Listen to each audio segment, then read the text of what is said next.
Where's my thing? I hate it here. Leave that in. Welcome to Movie Life Crisis. Join us as we watch the best movies from 30 years ago.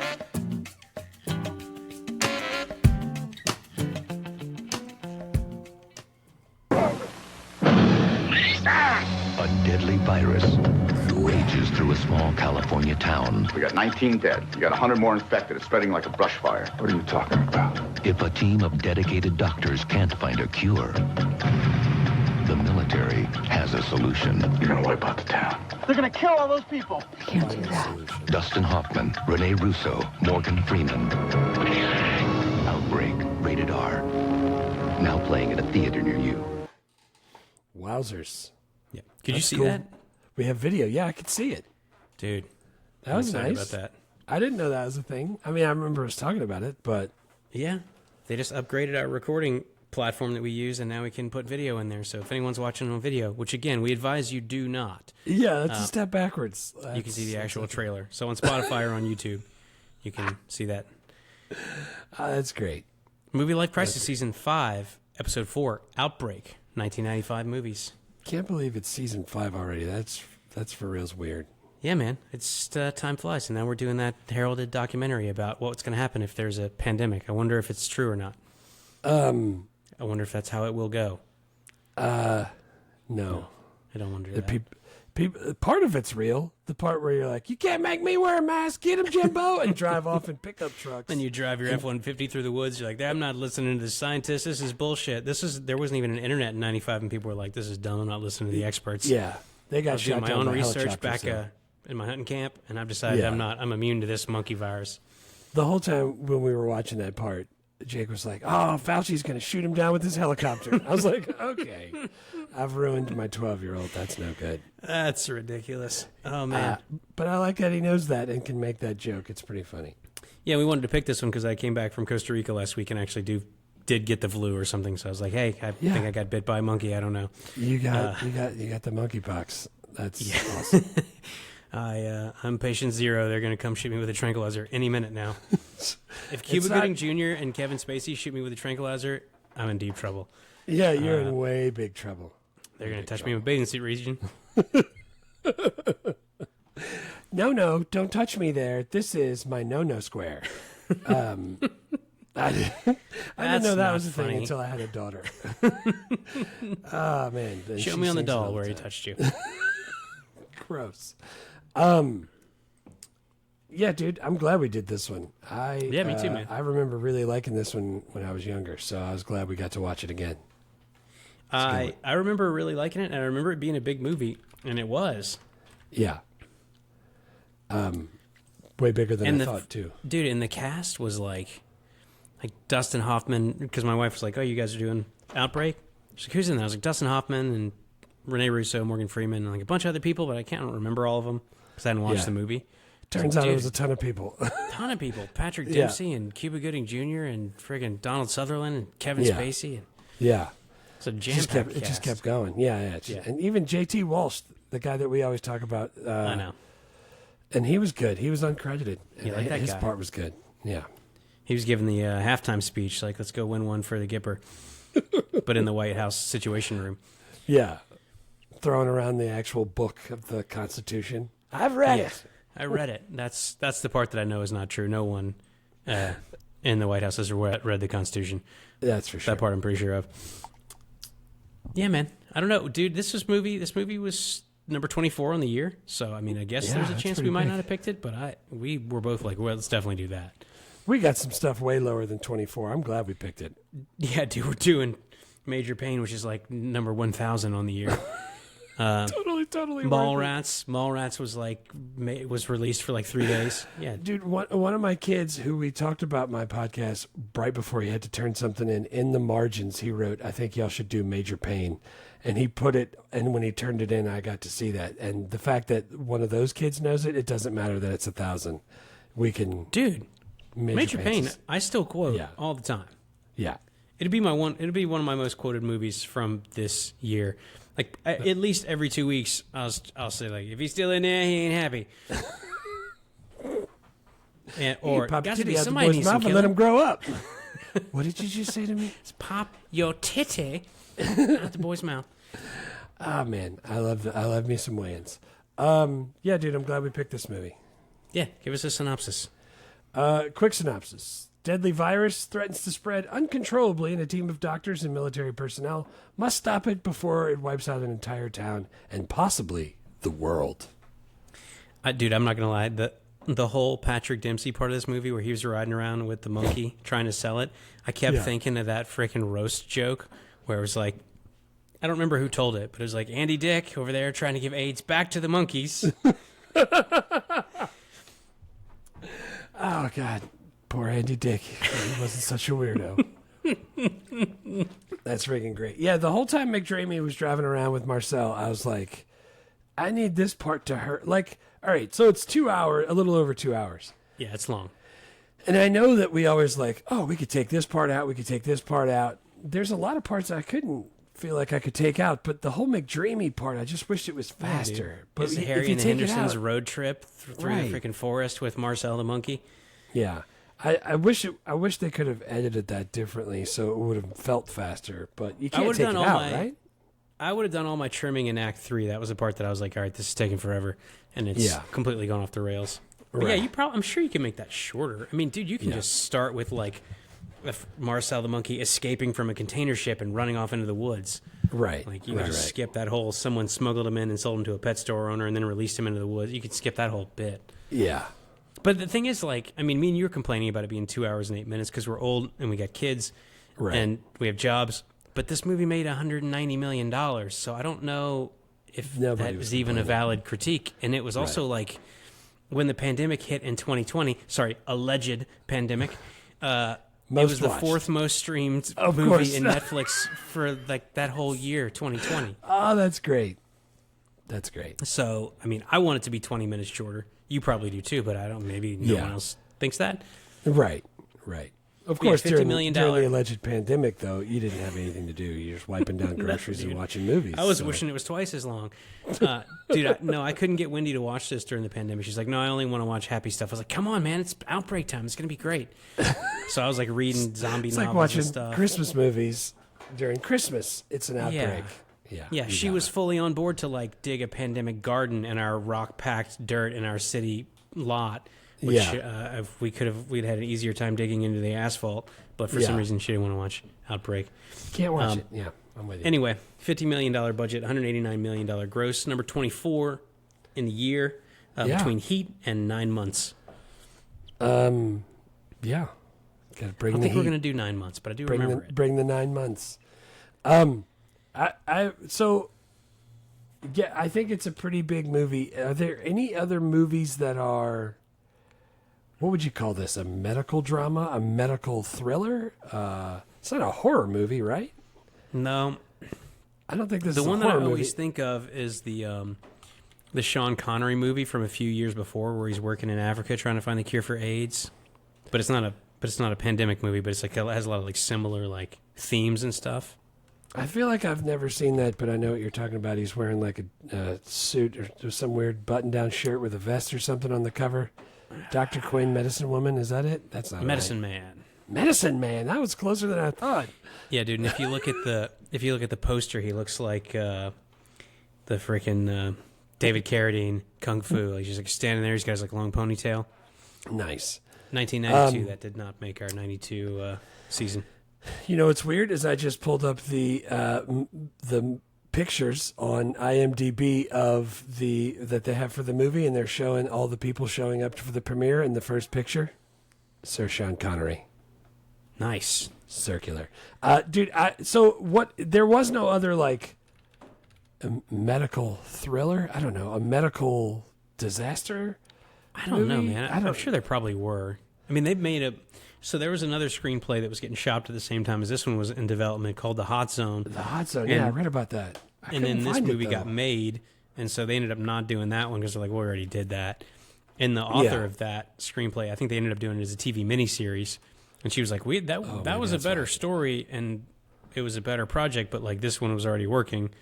They didn't do the like Deep Impact Armageddon like double whammy, just doing both at the same time. Right.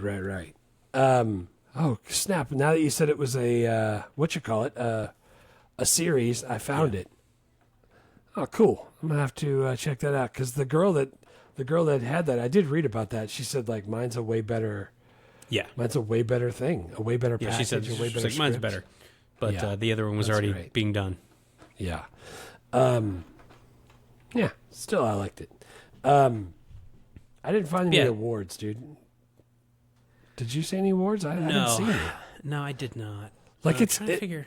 They got a lot. It's got a lot of like success in the box office, and it's like people remember it. But I just I didn't win anything as far as I could find. Like weird smaller things, like the Society of Texas Film Critics gave Kevin Spacey the best supporting actor, which is weird because I didn't even like Kevin Spacey in this movie. I felt like he was going too quick. He wasn't giving it time.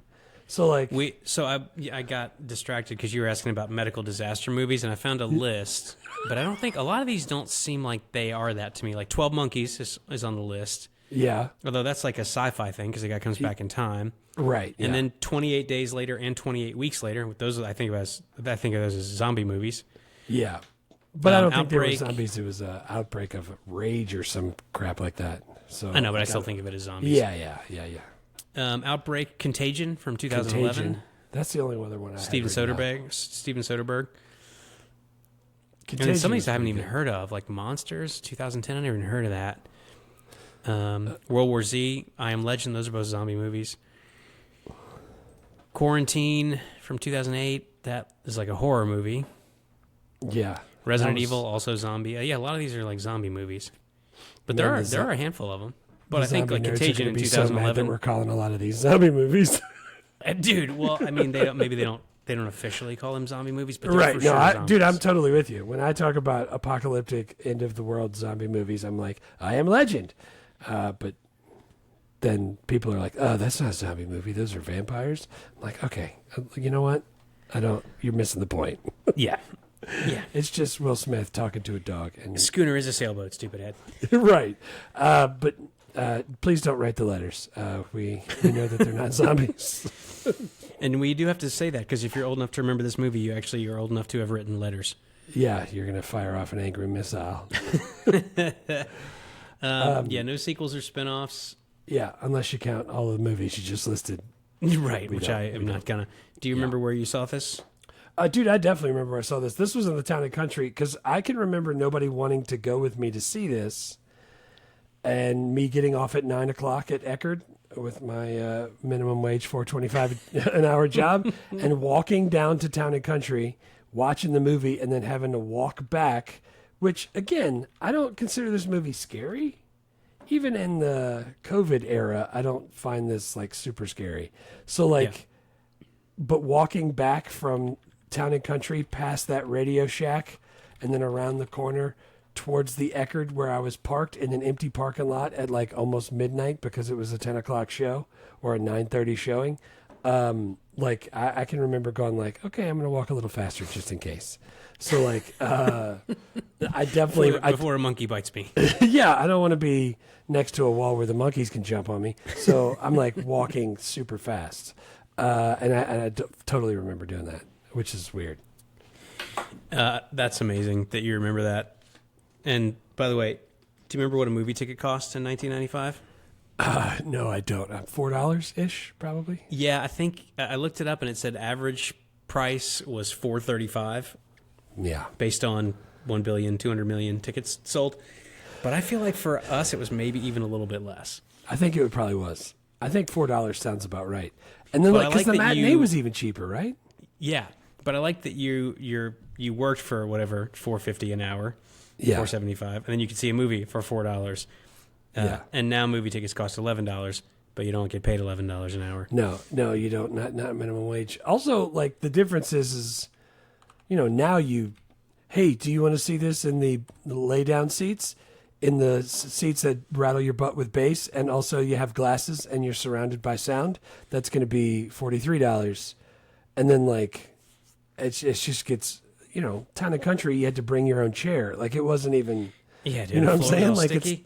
Yeah, it's Yeah, it's gross. like- Yeah. So like it was just two speakers and one of them was crackly. Like, it wasn't great, but I mean, it's all you had back then. You didn't know. I do love that. What I don't love is that they don't make any more movies anymore, because every week my wife is like, why don't we go see a movie? And I'll open up the app and I'm like, there's nothing. I haven't heard of any of this. Yeah, Like, it's I don't weird. like every time they make any movies that are with people that I like or that seem even kind of good, we go see them, and we haven't been in like 4 months. Like, I keep Yeah. I keep checking. There's not. I'm like, I don't know what any of this is. Yeah. There I'm is. I'm trying to go. I like to go. I'll get a babysitter. I'll go spend $75 on movies and popcorn and a freaking huge tub of drink that has an undertow. And Right. I can't do it. They're not putting any movies out. They're not. There is one that's coming out that's got Short Round in it, where he like fights people, and it's supposed to be like romantic, and it's set for Valentine's Day. That's what And I saw want. I saw a preview for that one, but I don't know if it's out yet. Yeah. All right. And I like that guy, so Yeah, me too. I'm in. I can't pronounce his name, so I'm gonna also call him Short Round. Chow Yun Fat. No, that's not right. Sure. I know what it is. I just chew can't your pronounce food. it. Ki Young Kwan, something like that. Yeah, I don't know. exactly. I don't remember where I first saw this, but I think I must have rented it. Yeah, I must have rented it. Did you New own releases. this? Did you have it on DVD? I don't think I ever owned it. Maybe I did, but I don't think I didn't feel like when I watched it this time that I'd seen it a bunch. So I don't Yeah. think I owned it. I definitely remembered a lot of the stuff. You know which part I didn't remember? When she stuck her finger through the glove.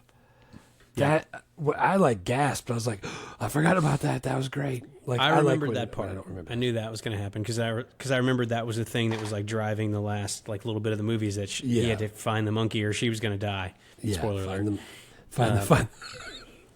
Find the monkey. I try to get my wife to play that all the time. She I says was no. going to say it's not a euphemism. He actually had to physically go track down a monkey using a helicopter in Cuba Gooding Jr. Hey, you have a headache? Because I want to play Find the Monkey. Yes, I'm sick. I have Ebola. We can't do it. Yeah. Can't play. All right. So, all right, since so you what's saw your- this in theaters and Yeah. and then you owned it, what did you rate it? Dude, I like it. I thought it was a little long. I know that the vast majority of the people I talked to since we've decided to do this movie, when I said, hey, we're going to do Outbreak, and they're like, the one with the monkey? Wasn't that dumb? And I was like, I don't think so. There were people that I talked to that actually went home and watched the movie so they could talk to me about it before I did it. And they said, like, man, that was not good at all. And I was like, how can... I don't know, man. I watched parts of it, and I was like, kept having to pause it, and then Jake and I watched it all the way through, and Kat watched it all the way through in one go. And dude, I liked it. I gave it an 8.0. I liked all the things. It is long, and there is parts I wish I could edit and change, because I know we can't take part of these things out, like. But overall, I liked it, so All I'm right. giving it an 8. 8 chimney dogs out of 10 from Jeff. Yeah. I really liked the first 30 minutes, and Yeah. then in like even the first like 45 minutes up to the first hour ish.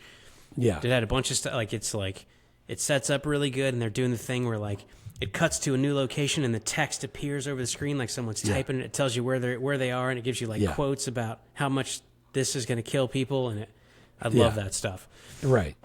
But then the last, like, I don't know, 45 minutes, whatever, the last act is patently absurd, even by blockbuster standards. Like, there's helicopter chases, and, like, he's playing chicken with a freaking bomber, and, like, generals Right. are yelling at each other. The whole thing it completely went off the rails for me.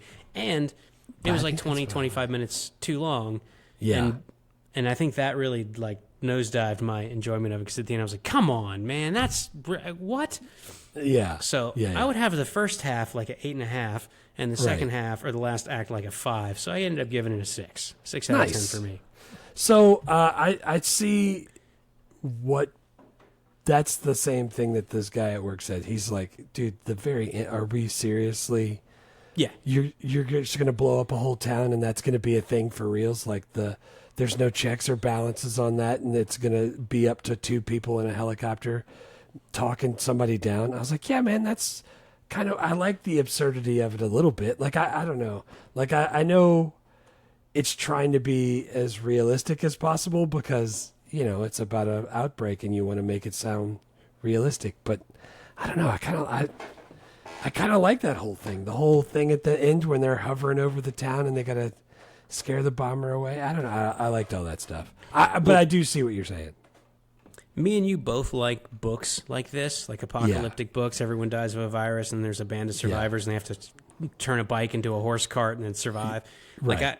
I've seen this type of story a bunch of times where it's like the whole town's got to be quarantined, and we're going to drop a nuke on them. And there have been books that have done it well, and I was like, that was awesome. I really liked that. But this one, I was like, they're doing a helicopter chase, and in the same helicopter they go and face down the bomber. The whole thing, I was like, I had to look. I was like, is Wolfgang Peterson, the director, did he fly helicopters? There were so many goddamn helicopters in this movie, dude. This movie brought to you by helicopters. For reals, I was like, I should have started it over and just counted the helicopters. Like, that's where I was at. Like, that's how many helicopters. Every scene, every B-roll footage as they're coming in to a town or leaving a town, there's just helicopters in the background. They're freaking everywhere. And I couldn't find that he actually flew helicopters. He directed Das Boot in 1981. He got 2 Academy Award nominations. And then he did The Never-Ending Story, where there's obviously a furry helicopter. Right. Enemy Mine, In the Line of Fire, Outbreak, Air Force One, Perfect Storm, Troy, and Poseidon. Except for a couple of those, they all involve giant military vehicles. So I think maybe that is just jam. Yeah. He really likes... and when his agent's like, hey, I got something for you, he's like, are there any helicopters in there? So I'm not doing it. I'm out. I don't want to do it. I do like how his name's Wolfgang, though. Yeah, because absolutely. All I can think of is little Will going, now everyone can cook like Wolfgang Puck in the kitchen. Just walking around talking like that.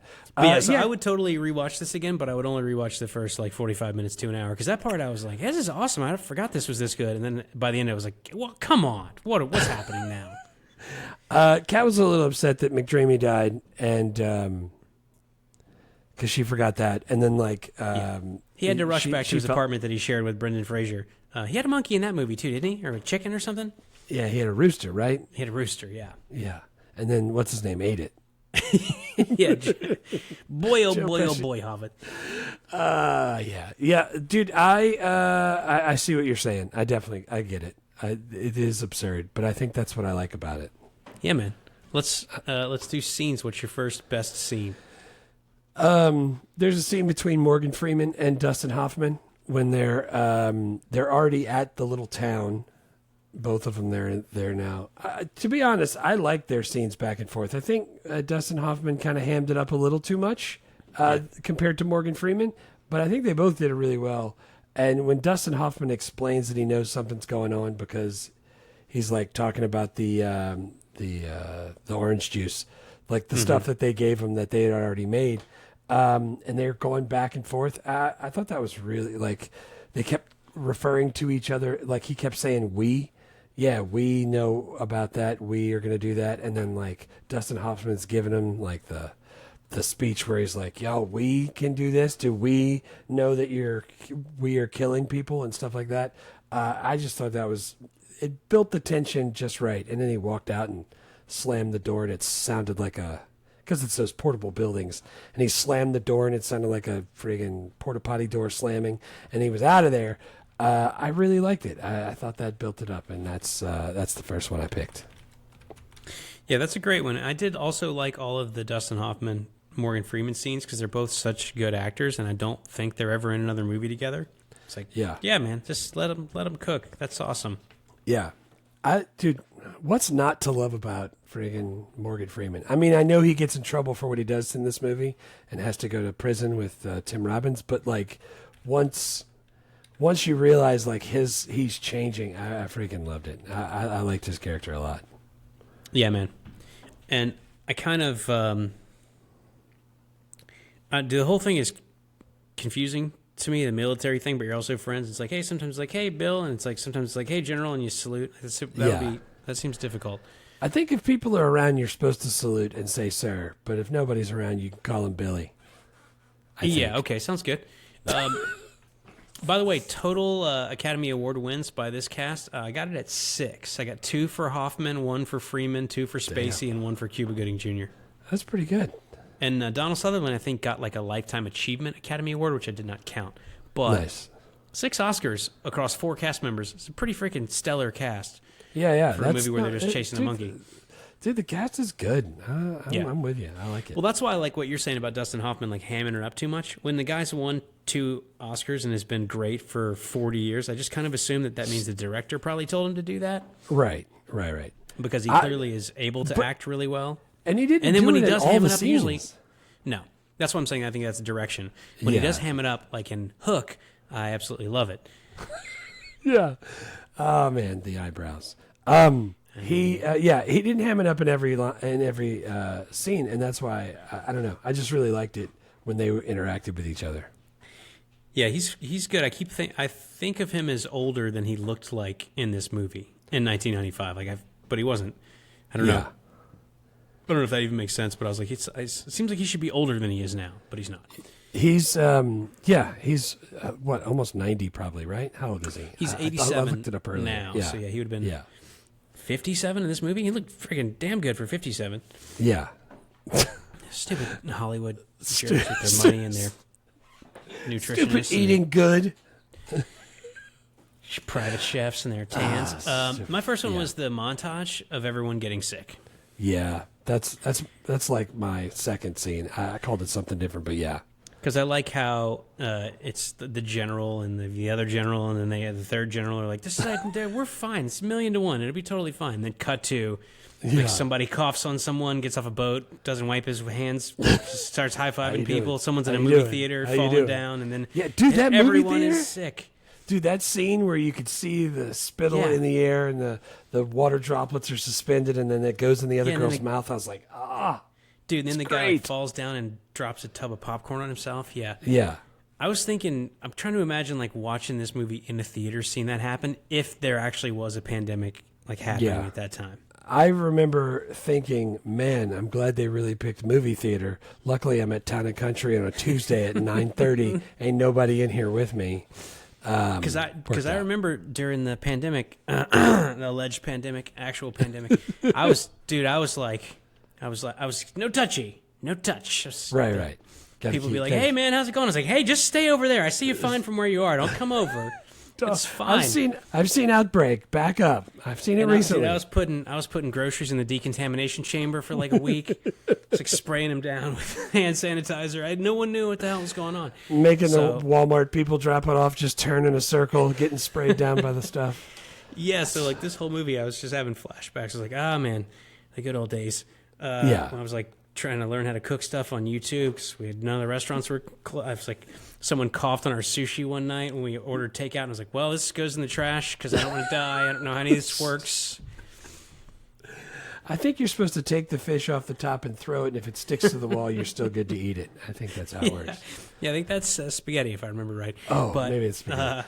I knew it was one of those Asian things. That everyone getting sick montage was like, yep, that's exactly how it went down. Except in the movie, the government was going like, hey, this is serious. We probably actually should do some stuff. And in real life, the government was like, this is totally made up. You're fine. You should go lick some toilets, drink some bleach. Just make sure to donate to our Save America fund.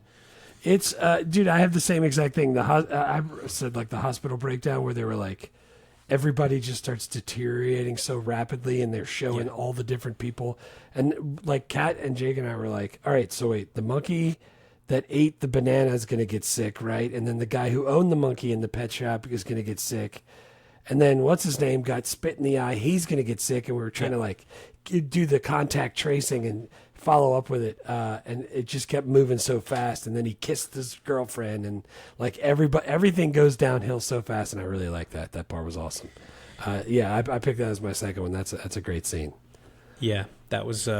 Plus the movie theater. Because you're showing this in a theater. The guy was all sweaty, and he was like pushing through people. He's like, I got to get to the concession stand. I need to spend these last $11. He's like, I need water. And let me just dump this popcorn on me and have a seizure. Dude, if you need water, I mean, I guess he's pretty feverish, but you don't go to the concession stand. Just go to the water fountain. Wait, there's water fountains? Yeah, there's water fountains. There's water fountains at our movie theaters anyway.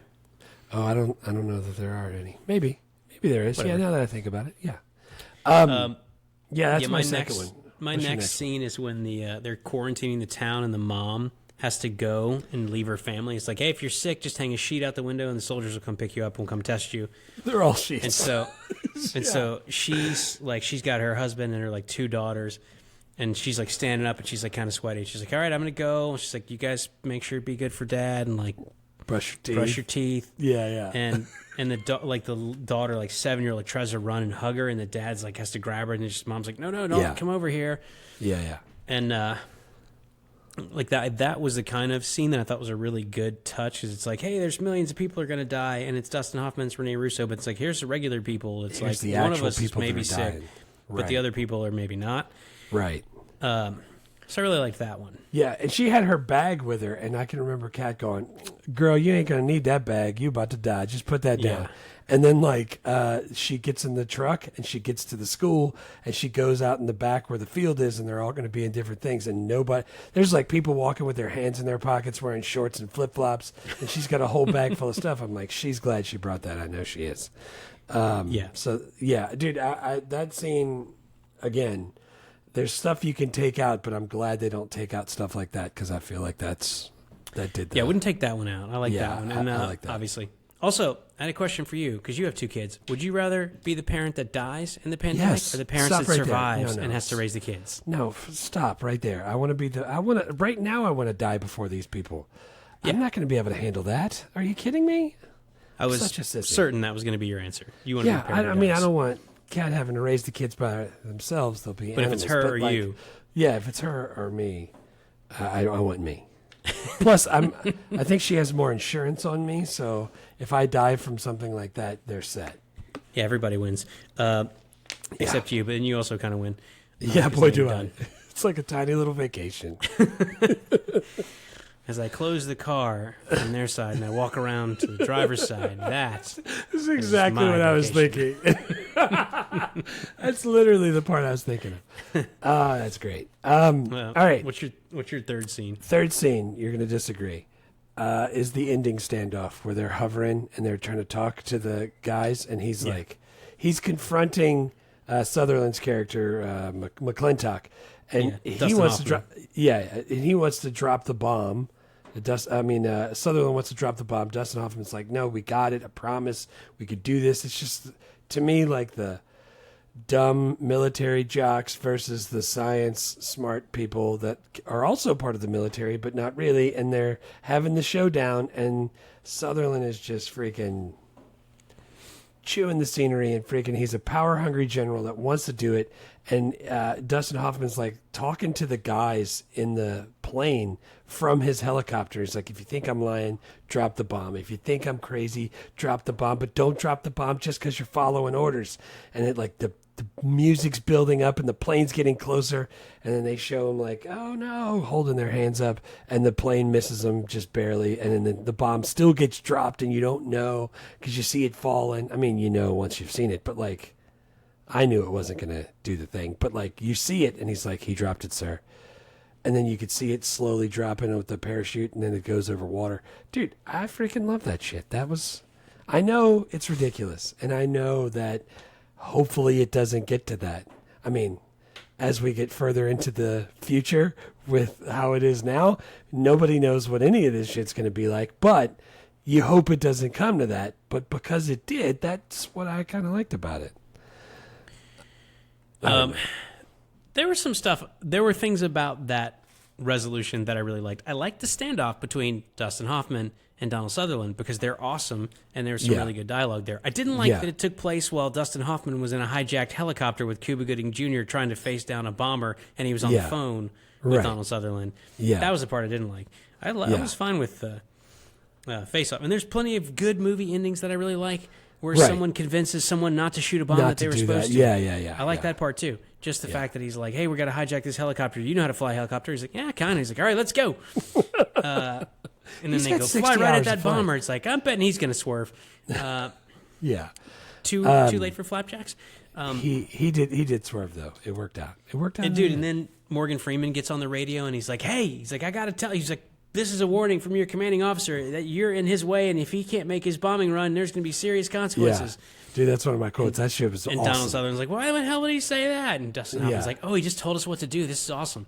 Yeah, That's when freaking Billy, what was his name? Billy, Dr. Billy, he flips, and I like that. That's awesome. Yeah, dude.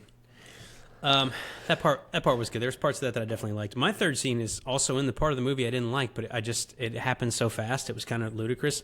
Yeah. Cuba Gooding Jr. and Dustin Hoffman stole a helicopter and then solved the whole mystery in like 5 minutes of real time. They literally went like, oh, this monkey came in on a boat. And they're like, all right, you get the helicopter. We're going to fly to West Coast. We're going to go to a pet store. We're going to find the monkey. We're going to tranquilize it. We're going to bring it back. We're going to make the serum, and we're going to distribute it to everyone. And it takes place in like 2 hours in the movie. Right. Which seems really fast to me. It is for just really two fast, people in a stolen helicopter. They're in a helicopter. Oh, and I forgot. Aren't those fast? They also took the helicopter offshore, and he jumped onto a boat from the helicopter, talked to some Chinese people, and then got back on the helicopter, and then came back. I forgot that part.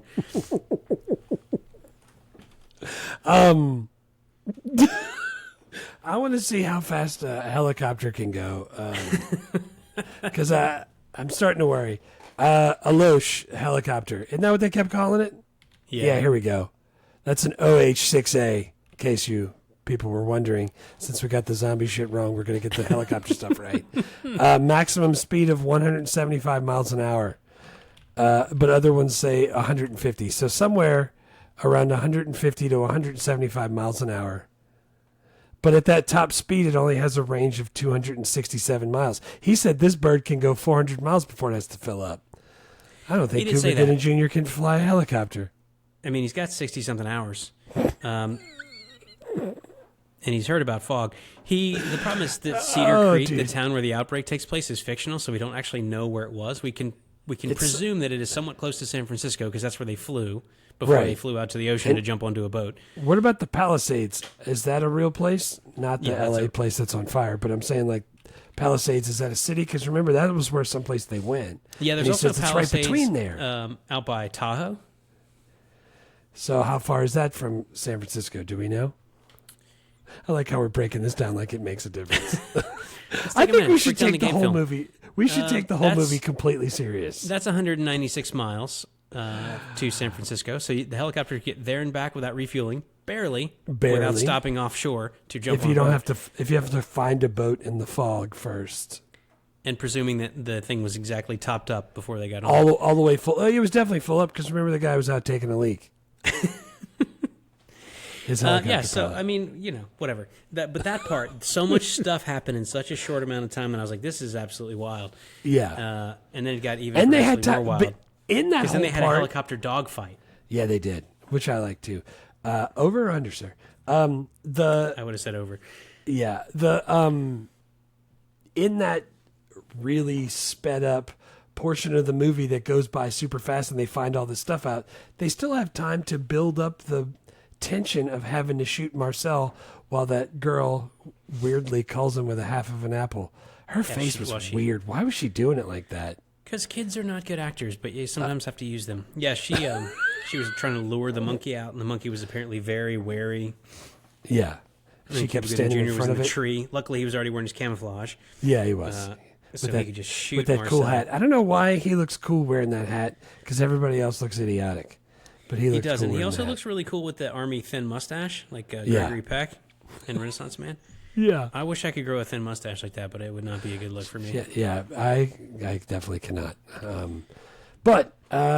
Dude, that's three. Those are good. Those are all good scenes. I'm glad you picked one in the part you hate, because that means you don't know what you're talking about, and you really liked it. So much crazy stuff happened. I was like, all right, I got to write this down. All right, let's do our top 3 quotes. What's your first one? I only have 2, by the way. Okay, I have 3, but we already said 1, so I'll go with that. The first one I have is they can't figure out what the problem is. They're trying to figure out the whole thing, and it's Casey, which is what's his name, Kevin Spacey, and Sam, who is Dustin Hoffman, and he's like, "This coffee sucks." He's like, "Why don't you try to get a little sleep?" He's like, "Why don't you get some sleep?" He's like, "I slept back in July." I used to say that all the time when I'm like, "Oh, I'm so tired. Why don't you get some sleep?" I slept back in July. I don't know why. I just remember saying that a lot, so I put it down. That was the first one I had. Yeah, that's a great one. The first one I had was he was dictating his report. Dustin Hoffman was dictating his report to Kevin Spacey, who's like works with him, I guess, in the army. Yeah, and And he was like, you didn't say whatever. There was one word he didn't write down. Yeah. And Look, Kevin Spacey. how emphatic Kevin he was Spacey- about it. Yeah. Yeah, and Kevin Spacey goes back, it's an adverb, Sam. It's a lazy tool of a weak mind. Yeah. I was like, Yeah. God, that's such a random quote to throw in that Did you movie. but see I loved the it. size of his laptop that he was typing on? Yeah, dude. It's like the size was- of a briefcase. It was huge. And then also he was like, hurry up and fax that. And I was like, what? That's all those things don't make sense. That's great. I love Is it. he dealing with the IRS? Because you still have to fax them stuff. By the way, I just searched that quote to see if I could find what word he was mad about getting cut out, and I found like actual GIFs of that scene. I can't believe someone liked that enough to make a GIF of it with the words on it. I don't even know where that would be applicable. Like, I don't, you know what I'm saying? Like, at what point do you go like, oh, wait, this person just used an adverb in a text message. Let me find that one that I like. I'm going to make it. I'm sending you the GIF. Of course you are. The next one I had is when Sam and Robbie are talking, and they're both kind of exasperated. They're both exhausted. They're both trying to figure this whole thing out. And they're sitting there and they're waiting to see if something works out, and they're trying to wait for the trial, and they're having a little moment. And he leans over to her, he's like, hey, can I ask you a personal question? And she's like, yeah. What'd you do with the dogs? Please don't tell me you put them in a kennel. And I was like, oh, that was great. She's like, no, what do you think? I tied him to a tree and let the 5-pound bag of dog chow nearby? He's like, oh, that's what you did when you left me. I was like, oh, man, that was great because it just cut the tension just right. And I think Hoffman, I think he played it the right way. So that's my second quote. Yeah, that's another like absolute really common trope. Like the guy and his ex-wife, they just broke up, but one of them wants to Right. get back together, but now they have to work together on one last mission to save the world. Yeah. But I like always those like it. tropes. Yeah, I like those tropes. And if it wasn't for that, I mean, I guess Rene Russo could have been in here just as a regular woman who knows about viruses, but Yeah. she was obviously here as a love interest. I love Rene Russo, so I'm so glad that she was. I can't even imagine that people don't like her. Dude, she never She's misses. such I don't a good know what. actor. She's I don't know super what. cute. She's like got all of the things. I don't know. Yeah. And I feel like I haven't even seen a lot of her movies. You know what I'm saying? Like, Well, and the truth is that, like, thinking back about the movies that she does, like this one, Major League, Tin freaking Cup. Lethal Weapon 2, like, it's not like she's got a ton of range. She's kind of always playing the same character, but I always Yeah. love it. yeah, she was awesome in Big Trouble. That's the only. Like, it's a other one little, I it's a really little like remember. Keanu. It's like we not a ton of range, but I always like Keanu. Yeah. I'm always glad he's in stuff. Rene Russo, Dracula. Yeah. What's your next quote? Is it Marcel the monkey? Tell me it's ooh ooh ah ah. That would have been great. My next one is when Dustin Hoffman and Cuba Gooding Jr. are in their helicopter that has endless fuel. Yeah. And they're like discussing the plan, and Cuba Gooding Jr. is like, that's idiotic, and Dustin Hoffman goes, we're fugitives of the law. Idiocy is our only option. It is the only option. Yeah, I like them back and forth. Yeah. I know, like, Cuba Gooding Jr. won an award too, but like, and I don't always think of him as being like a high caliber. I thought he did a good job. Everybody, like the guy that I was talking to at work, he was like, man, who wrote the lines for Cuba Gooding Jr.? He just sounded like an idiot. And I was like, what part? Do we watch the same movie? Like, I liked it, dude. I don't know. We should mention that when we get to the worst, we're going to talk about the problems with Cuba Gooding Jr. and Kevin Spacey, the people, because there are but that's quite a few. different. That's different. But we are going to continue to do their movies, and we're just going to mention, like, hey, by the way, here's all the things they've been accused of that you could take into account. But, yeah, dude, he's a really good actor. It's like, after he freaking freaks out, and he's like, and Dustin Hoffman's like, hey, fear's totally normal. He's like, I wouldn't want anybody working for me who wasn't scared. And he goes, well, I'm your man. Yeah, and he was all like teary-eyed. He played the hell out of it. But yeah. Dude, my third quote is the thing we already talked about. He was like, Danny, this is General Ford. I remind you that you're interfering with the presidential authority. Sandman has specific line to the target. If you're in his way, he cannot complete his bombing run, and there will be hell to pay. Do you understand? Over. And I was like, oh, man. he just gave it away. That's freaking great. It's awesome. I love me some Morgan Freeman. Yeah, he told him exactly what to do because Sam's his friend. Yeah, dude. It's always been. And Sam he had and Billy. an attack of conscience. Yeah, of because course he and Donald Sutherland had been covering up that they'd known about this stuff since the '60s. Yeah, just to keep his weapon. Stupid we. All right, best Let's characters. do characters. Yeah, who's your first? Number one for me is Rene Russo. I love Yeah, her. I had her first also. Super I love smart. her in the thing that I saw her in. She is. She gets the job at the CDC in the beginning. Sam's ex-wife. I like that she throws emotional depth in there that I think we needed to make sure that Sam really tried extra hard. Like when he took his freaking mask off while she was already sick, like that just shows like he's really trying to do it. That's freaking great. Give me more of that kind of stuff. She's awesome. And, so she was my first also. I'm By pretty the sure way- that this episode is going to release right around her birthday because we're recording on Wednesday the 12th. And Nice. her birthday's February 17th. And if I'm right, next Monday is February 17th. So she'll be 71. Nice, 71. Jesus Christ. I'm trying to pull it up to see what her name was. They called her Robbie. What was that short for? I think that was her actual name in this. Robbie. Oh, here it is. Dr. Roberta. Ooh, Roberta. Nice. My name's dude, Robert, and I she's- had a daughter. I can't call her Robert. I'm gonna call her Roberta. She's also in Get Shorty in 1995. I don't know if that's on our list, but I feel like it kind of should be. Barry Sonnenfeld, freaking Yeah, dude, I Rene remember Russo, Get Gene Shorty. Hackman, John Travolta, Yeah, I Danny remember that one. DeVito. Yeah, it's got a ton of people in it. We might need to put that on our long list because I think it's kind of funny. Yeah, dude, I'm totally with you. I remember it's a freaking gangster movie. Yeah. Kinda. Yeah, Rene Russo. She never disappoints. She was also and my first. She's excellent in this. And then we might do her and we might have Get Shorty in 95 potentially. Hopefully we can squeeze Next it year in. we 100% will talk about her in 10 Cup. Oh man, Just one of my favorites. Tin Cup. The Shanks. Yeah, I had Rene Russo as my first one. My second one I had is Dustin Hoffman playing Again. Dr. Sam Daniels. Same for me. Daniels. Yeah. He is excellent.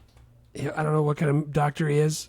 A virologist, maybe. I'm assuming a virologist or an epidemiologist.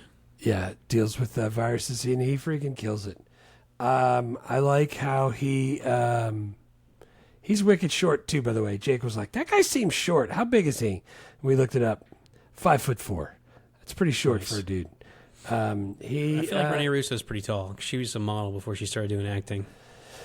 It's friggin' Dustin Hoffman's wicked short. I also like how he didn't want to do it, and I was reading an article about that was released right after this came out, or right before it came out, and he was like, "Yeah, I didn't want to do it. I felt like this was too much action."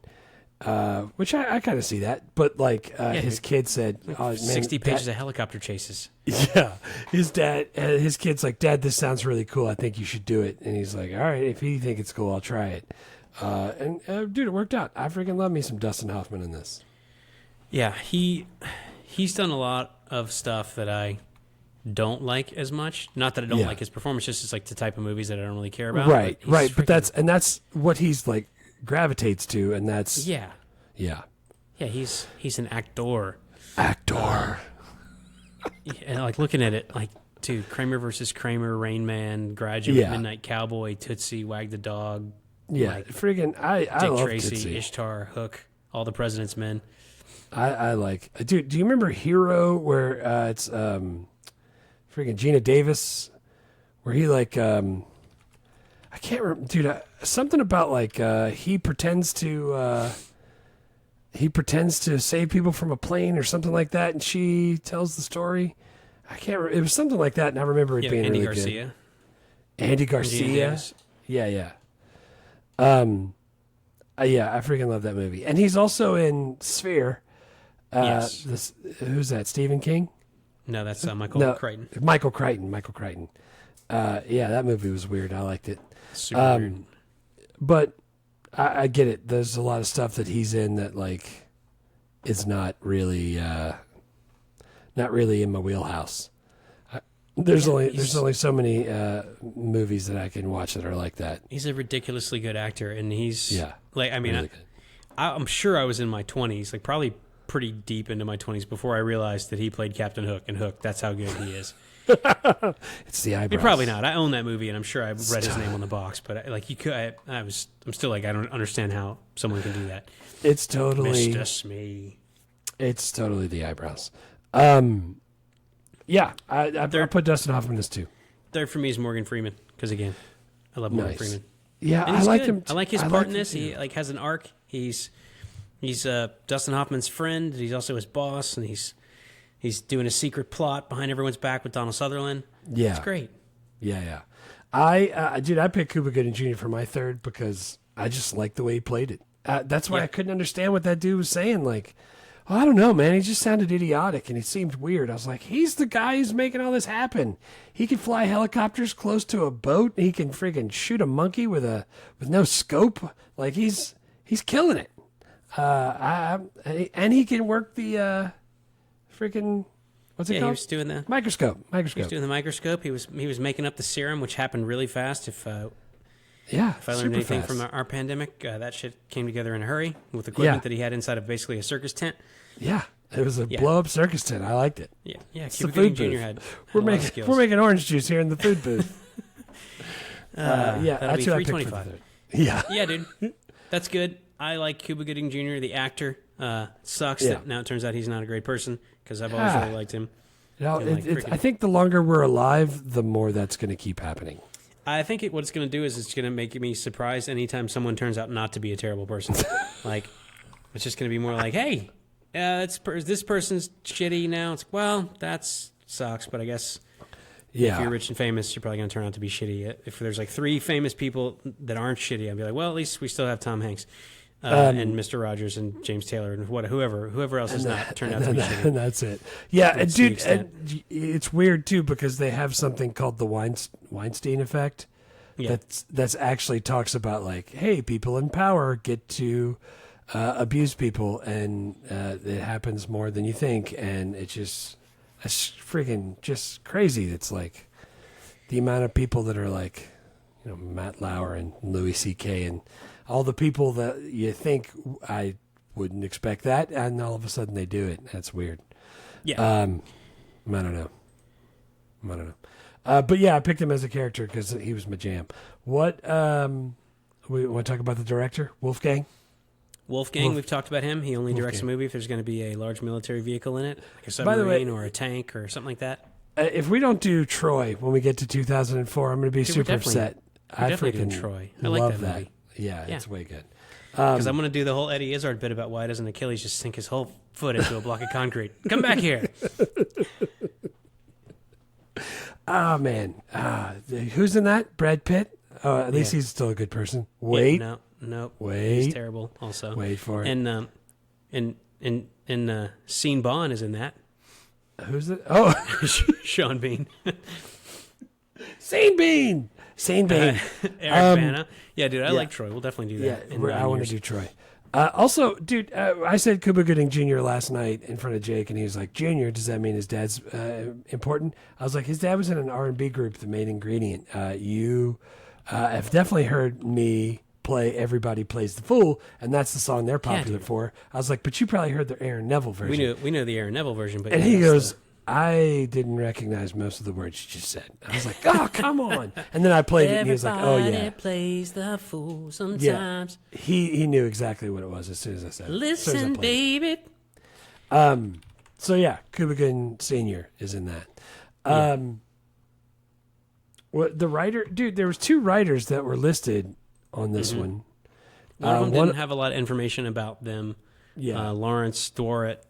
He's a doctor, so I'm guessing maybe he was the person who's had all the technical info. Did the doctor part.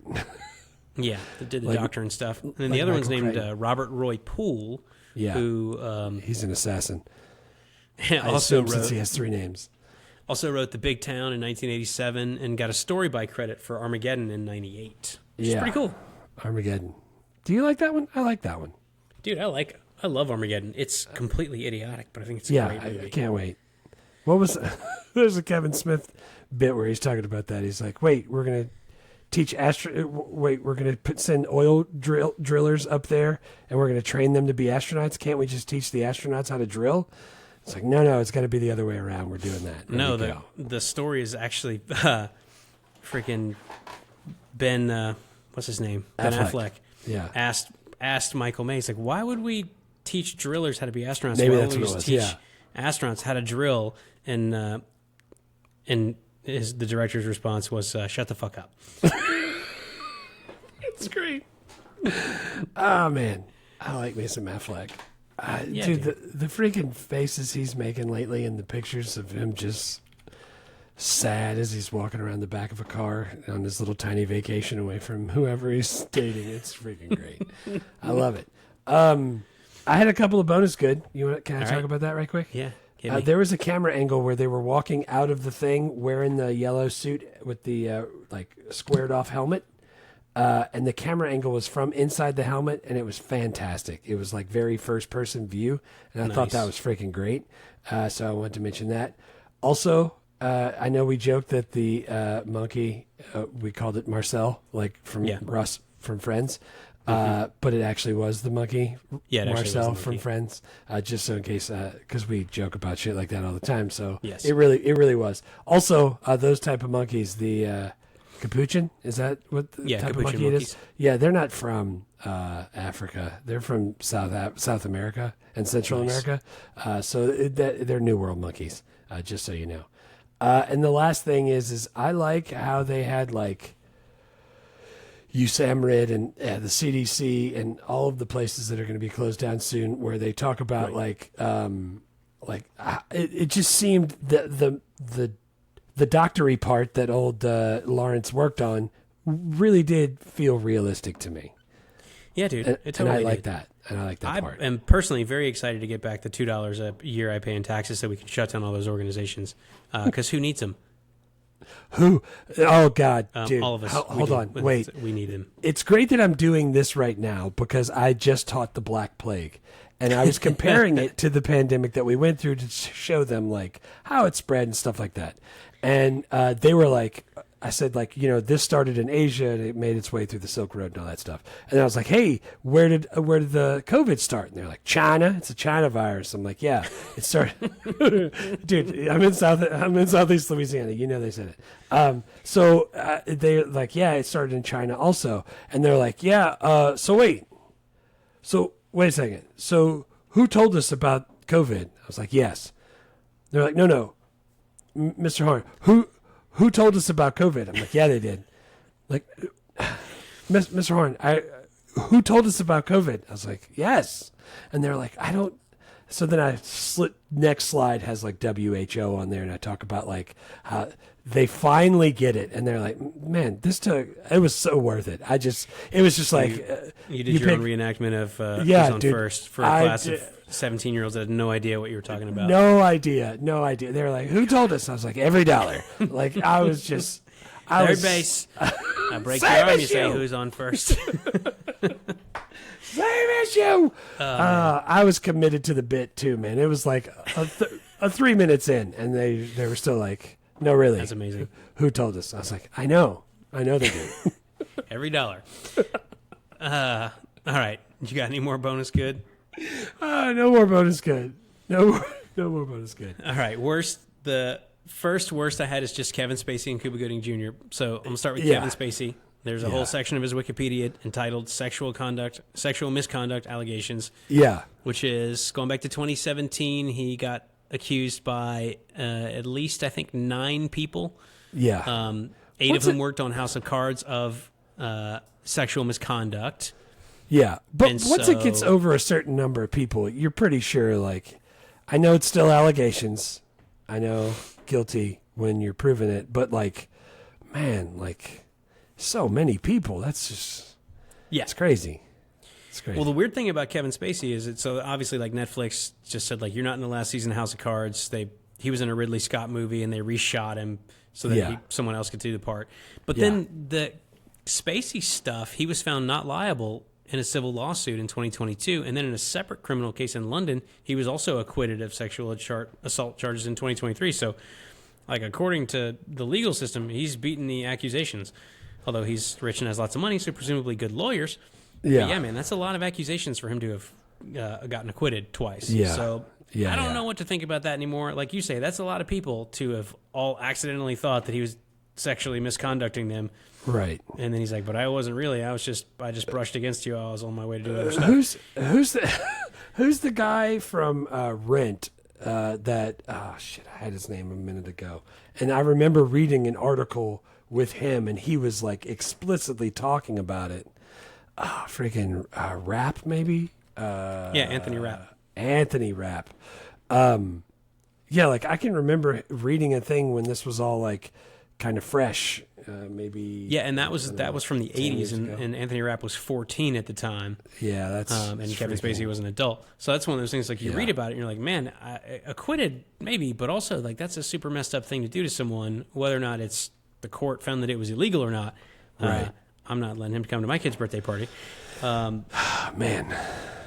That's Sexual misconduct against Kevin Spacey. Cover that real quick. And now over to Cuba Gooding Jr., who also has a section of his Wikipedia entitled Sexual Misconduct Allegations. Right. And this he goes pled back guilty, to, though, didn't he? Well, I think he pled guilty. Dude, there's I so remember many. that. It's like freaking Steven Seagal amount of stuff. It doesn't stretch across like 4 decades like Steven Seagal does. It all stretches across a couple of years. But he had like 30-something people. Like, as of August 2020, 30 women have accused Gooding of unwanted sexual touching. He was formally charged in 3 incidents, resulting in misdemeanor charge of forcible touching and third-degree sexual abuse. He's been sued a couple times. He's settled. He pled guilty in 2022 to forcibly touching a woman in a New York City nightclub in 2018, telling the judge he kissed the waitress on her lips without her consent. And he also admitted to 2 other incidents of non-consensual contact, which took place in 2018-2019. That's crazy. Also, I just saw that he got... there was a thing with Diddy. Yeah, he's part of the Diddy suit. Golly. As a co-defendant. That's brutal. So, a bunch of stuff against those guys that make me not want to watch their movies as much, even though I like their movies. Right. Yeah. And since we talk about their movies, and we're mostly going to focus on their work as actors, we are going to also mention that, hey, if you didn't know, they're kind of shitty. So just use that information however you would like. Right. Again, sometimes it's easy for me to separate the two. Like, it's very hard for me not to go like, oh man, I can't stream Graduation anymore because he's selling T-shirts with swastikas on them. I like College Dropout. I want to listen to My Dark and Twisted Fantasy, but I can't sometimes bring myself to do it. Like, I don't want to give that dude more money, and he already has a lot. But yeah, still. dude, I don't have the answer. Like, I'm the same way. Sometimes I don't want to give Tom Cruise any money because he's an absolute nut job, and he seems like he's been terrible to everyone he was ever married to. And but then sometimes Top Gun Maverick comes out, and I go, "All right, man, maybe I'll just check it out just this once." You saw the new Mission Impossible trailer? It looks awesome. Dude. It's on the side He's of the a only one making biplane. movies where they still blow shit up. That's the kind of movies I want to see. I also want to listen to Kanye freaking College Dropout, and I don't know. Yeah. I gave R. Kelly a break for several years. I didn't play him. I probably will do the same for Kanye, but eventually, Actually, I might bump this is it the thing, though. here R. and there. Kelly, the people that won the case are actually getting a cut of his streaming things. So now I'm just like, great. it's the freaking weekend, baby. I'm about to have me some fun. Yeah, fire it up. Let's do it. Yeah. So right. By the way, I know you like the helicopter chase. I put that as my worst. That shit was way too long. There was already by that point, I was already full up on helicopters. I was like, I don't want this.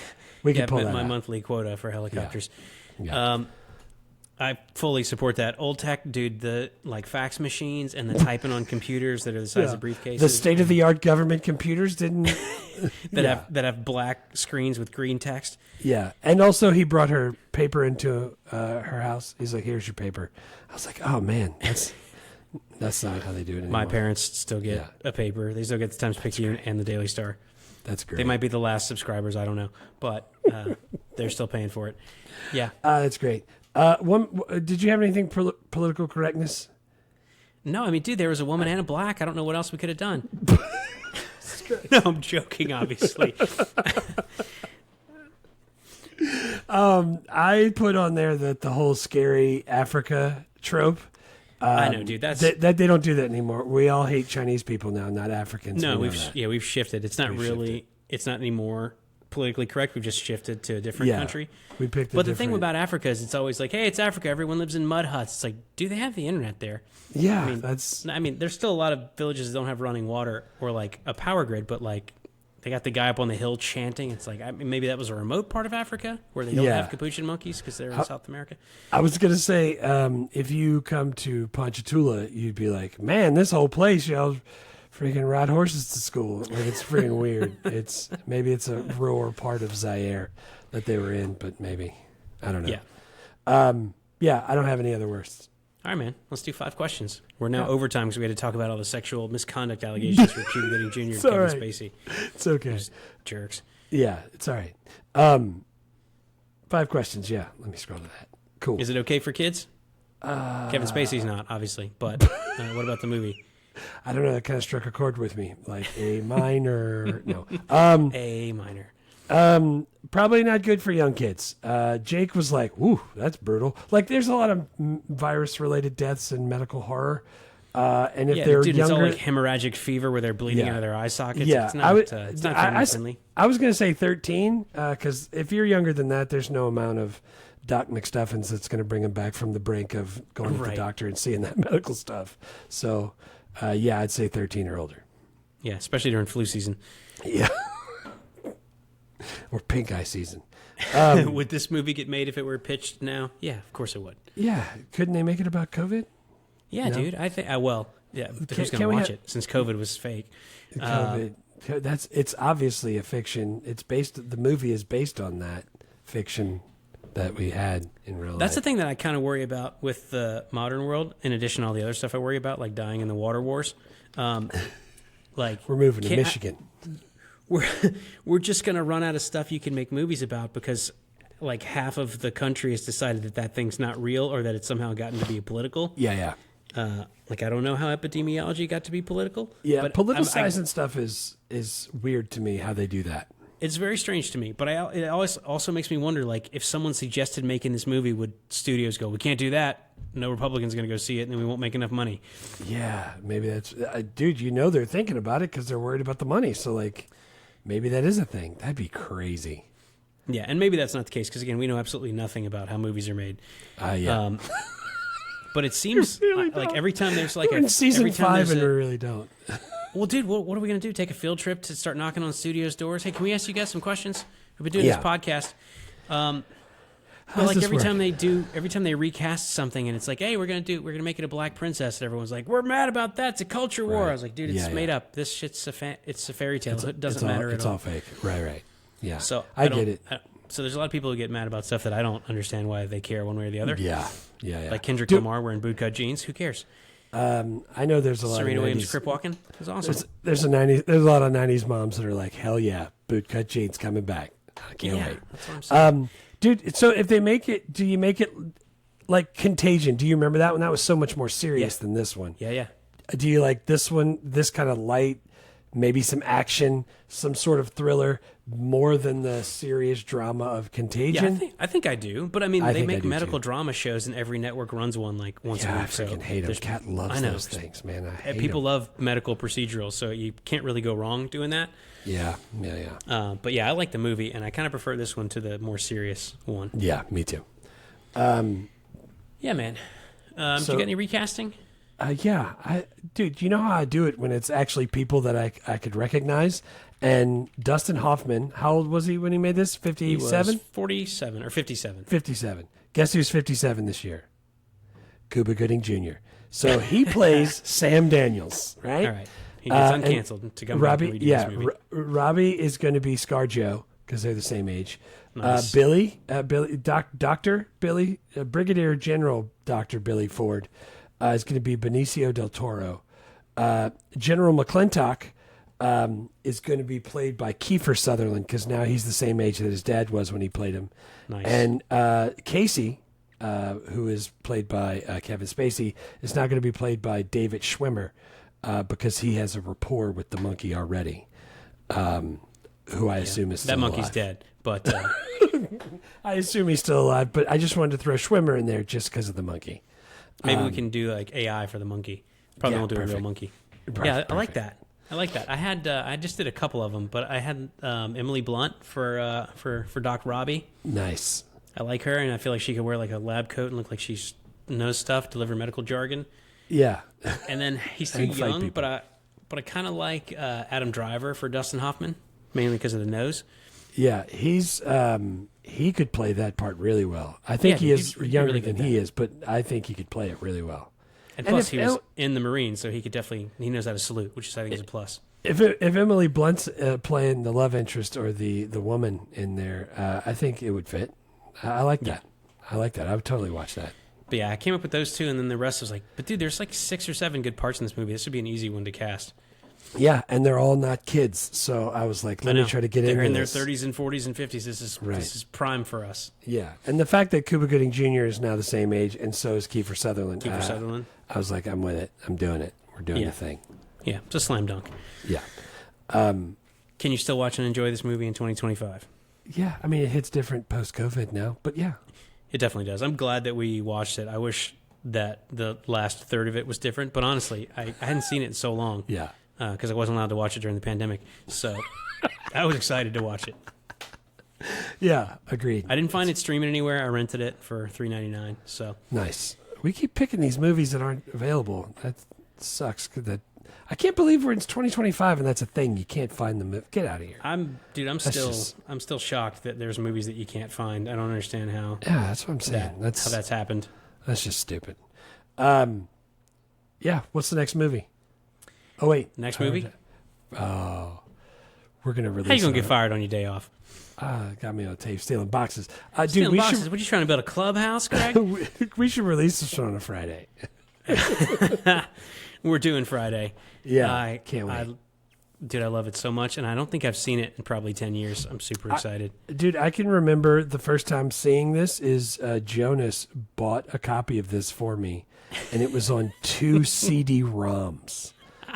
It wasn't even on 1 DVD. It was 2 CD-ROMs, and it was the clamshell case.